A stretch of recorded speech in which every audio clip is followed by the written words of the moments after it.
Question number 54. A point mass m is situated at the center of hollow spherical cell of uniform thickness x, inner radius r and mass m. The force with which the cell attract the point mass will be.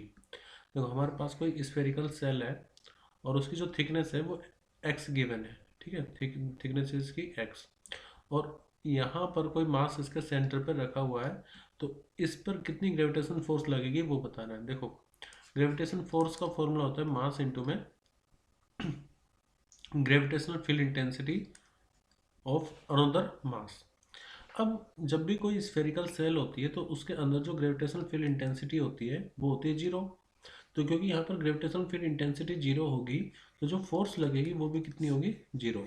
ठीक है, तो इसलिए हमारा answer आएगा option D. मैं दोबारा बता देता हूँ, अगर कभी भी कोई भी होलो स्फेरिकल सेल है तो उसका जो टोटल मास है वो कहाँ पर सिचुएटेड होता है, उसके आउटसाइड रीजन में।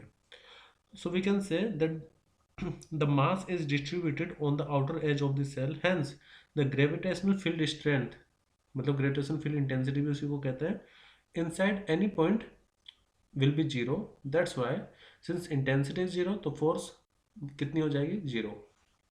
और इसके अलावा अगर मान लीजिए इस तरह के क्वेश्चन आता है कि कोई स्पेरिकल सेल है और उस पर चार्ज है क्यू और उसके सेंटर पर कोई चार्ज क्यू रखा हुआ है, तो उस पर फोर्स कितनी आएगी, तो वो भी जीरो आएगी। क्यों?